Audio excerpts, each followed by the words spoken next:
নমস্কাৰ ছাৰ বাইদেউসকল, আজি আমি এই ভিডিঅ'টোৰ জৰিয়তে NPS অৰ্থাৎ OPS এই দুটাৰ বিষয়ে বিতংকৈ আলোচনা কৰিম। এই ক্ষেত্ৰত NPS বাতিল কৰাৰ কাৰণে যি সমগ্ৰ অসমত আন্দোলন চলি আহিছে, অৰ্থাৎ শ্ৰেণী বৰ্জন চলি আহিছে, এইটো বৰ্তমান খুবেই গুৰুত্বপূৰ্ণ আৰু কেৱল এইটো অসমতেই নহয়, ভাৰতৰ আন ৰাজ্যসমূহতো ইয়াৰ প্ৰতিবাদ বহুত দিনৰ পৰা চলি আহিছে। অৱশ্যে কিছুমান ৰাজ্যত অলৰেডি ৰাজ্য চৰকাৰে NPS বাতিল কৰি অৰ্থাৎ অল পেঞ্চন স্কিমটো আকৌ বাহাল ৰাখিছে। ভাৰতৰ কেইখনমান ৰাজ্যত অলৰেডি এইটো কাৰ্যকৰী কৰিছে, কিন্তু আমাৰ অসমত এতিয়ালৈকে কাৰ্যকৰী হোৱা নাই, যদিও কেইদিন আগতে কেবিনেট বৈঠকত পাছ হৈ ফাইনেন্স ডিপাৰ্টমেণ্টৰ পৰা লেটাৰখন পাছ হৈ চহী হৈ কাহিলীপাৰাত গৈছিল। কাহিলীপাৰাৰ পৰা অৱশেষত ৰাজ্যসমূহৰ ব্যয় অৰ্থাৎ ডিষ্ট্ৰিক্টলৈ এতিয়ালৈকে অৰ্ডাৰটো অহা নাই। এই ক্ষেত্ৰত বিশেষকৈ ইয়াৰ গুৰুত্ব অৰ্থাৎ NPS বাতিল হ'লে শিক্ষকসকলৰ কাৰণে কোন শিক্ষকসকলৰ কাৰণে লাভ হ'ব, এইটো আজিৰ ভিডিঅ'টোৰ মূল বিষয়। এতিয়া আহোঁ আলোচনাৰ মূল বিষয়। NPS বাতিল হোৱাৰ লগে লগে অৰ্থাৎ অল পেঞ্চন স্কিমটো পুনৰাই অহাৰ লগে লগে আমাৰ অসমৰ ৰাজ্যৰ বিশেষকৈ ভেঞ্চাৰ স্কুল অৰ্থাৎ অপ্ৰাধিকৃত স্কুলসমূহৰ শিক্ষকসকলৰ কাৰণে খুবেই গুৰুত্বপূৰ্ণ আৰু তেওঁলোকৰ যিহেতু তেওঁলোকে অতি ত্যাগ কৰি তেওঁলোকৰ সকলো স্বাৰ্থ আৰু ত্যাগ যিখিনি আছে সেইখিনি তেওঁলোকে ত্যাগ কৰি বহুত দিনৰ পৰা সুস্থ আৰু নিকাভাৱে সমাজত বিনামূলীয়া সেৱা পাঠদান আগবঢ়াইছে। তেওঁলোকৰ এই ত্যাগ আমি নিশ্চয় মানিব লাগিব, কিয়নো তেওঁলোকে একোখন সমাজ গঢ়াত তেওঁলোকৰ ভূমিকা অতুলনীয়। তেওঁলোকৰ যি আদৰ্শ শিক্ষা, এই শিক্ষাই একোটা মানৱ জাতি ৰূপে বহুত ছাত্ৰ ছাত্ৰীৰ জীৱনলৈ গঢ় দিছে আৰু এই ছাত্ৰ ছাত্ৰীসকলে দেশৰ একোটা ডাঙৰ সেনানী ৰূপে নিজকে প্ৰতিদ্বন্দ্বী হিচাপে গঢ় দিবলৈ সক্ষম হৈছে।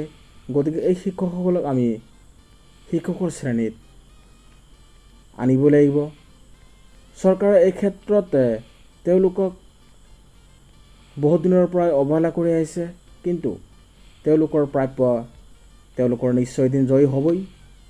এই ক্ষেত্ৰত NPS বাতিল কৰি অল পেঞ্চন স্কিমটো অহাৰ লগে লগে তেওঁলোকৰ বেনিফিট এইখিনিয়ে হ'ব যে যিসমূহ শিক্ষক অৰ্থাৎ শিক্ষক শিক্ষয়িত্ৰীয়ে বহুত দিনৰ পৰা বিনামূলীয়া সমস্যা হিচাপে তেওঁলোকে কাম কৰি আহিছে, তেওঁলোকৰ কাৰ্যকাল প্ৰায় বেছি দিন নাই। কিছুমানৰ বয়স বহুত দিন হৈ গ'ল, 2 বছৰ 1 বছৰ আৰু কিছুমানৰ 6 মাহ আছে। এই ক্ষেত্ৰত অসম চৰকাৰে আৰু ছাত্ৰ সন্থাৰ লগত যিটো বৈঠক অলপ কেইদিন আগত হৈ গ'ল, তাতে আকৌ এইটো মাহৰ শেষতেই আলোচনাত মিলিত হ'ব। এই আলোচনাত যাতে পজিটিভ নিউজ আহে তাৰে আমি কামনা কৰোঁ। এই পজিটিভ নিউজসমূহে শিক্ষকসকলৰ মাজত এক শৈক্ষিক বাতাবৰণৰ সৃষ্টি কৰিব বুলি আমি ভাবোঁ। এটা ভাল নিউজ আহিব, যিহেতু এই ক্ষেত্ৰত ছাত্ৰ সন্থাই অৰ্থাৎ আছুৰ তৰফৰ পৰা এক গুৰুত্বপূৰ্ণ পদক্ষেপ লোৱা হৈছে। এতিয়া এনেকুৱা আপডেটসমূহ আপোনালোকক নেক্সটত জনোৱা হ'ব। এই ক্ষেত্ৰত যিসকল শিক্ষক শিক্ষয়িত্ৰীয়ে বহুত দিনৰ পৰা বিনামূলীয়া পাঠদান কৰি আহিছে, একোটা সেনানী হিচাপে কাম কৰি আহিছে, তেওঁলোকৰ অৱসৰৰ সময় বহুতৰ পৰা সমাগত। তেওঁলোকৰ ভৱিষ্যতৰ কাৰণে যদি কিছুমানৰ কাৰ্যকাল ধৰক 5 বছৰ বা 2 বছৰ বা 1 বছৰ আছে, এই ক্ষেত্ৰত যদি প্ৰাধিকৰণ প্ৰক্ৰিয়া লেহিমে নহয় খৰতকীয়াভাৱে হৈ যায়, অতি কম দিনৰ ভিতৰত যদি প্ৰাধিকৃত হৈ যায়, প্ৰাধিকৰণসমূহ সম্পূৰ্ণ হোৱাৰ লগে লগে এই শিক্ষকসকলৰ পৰিয়ালৰ লগতে তেওঁলোকৰ জীৱনৰ এক নিৰাপত্তা আহি পৰিব, কিয়নো তেওঁলোকে অল পেঞ্চন স্কিম অহাৰ লগে লগে তেওঁলোক অৰ্থাৎ এই শিক্ষকসমূহো এই শ্ৰেণীতেই পৰি যাব। গতিকে আমি অসম চৰকাৰক অনুৰোধ জনাওঁ যাতে এই অল পেঞ্চন স্কিমটো আকৌ বাহাল ৰাখে, যিহেতু অন্যান্য ৰাজ্যসমূহত এই ক্ষেত্ৰত আগবাঢ়িছে আৰু তেওঁলোকে সুফল পাইছে।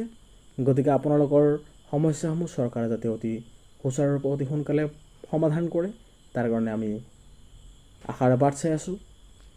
আৰু এই মাহৰ শেষৰ ফালে যিটো বৈঠক হ'ব, আলোচনা মিলিত হ'ব, তাতে যাতে পজিটিভ আলোচনা হয় আৰু আপোনালোকৰ সমস্যাসমূহ সুচাৰুৰূপে সমাধান হয়, তাৰে কামনা কৰোঁ। আপোনালোকৰ NPS বাতিল হৈ অৰ্থাৎ পুৰণি স্কিম অহাৰ লগে লগে আপোনালোকৰ বহুত সুবিধা হ'ব, কিয়নো আপোনালোকে কোনোবাই যদি অলপ এদিন হ'লেও যদি চাকৰি কাৰ্যকলাপ আপোনাৰ লগত থাকি যায়, তেনেহ'লে আপোনালোকে এই স্কিমত পৰি যাব। এই চেনেলটোৰ জৰিয়তে আপোনালোকক এডুকেশ্যনেল ইনফৰমেশ্যনসমূহ আৰু আপডেটসমূহ দি থকা হ'ব। ভিডিঅ'টো ভাল লাগিলে লাইক কৰিব আৰু চেনেলটো এতিয়া ছাবস্ক্ৰাইব কৰি ৰাখিব। Thank U.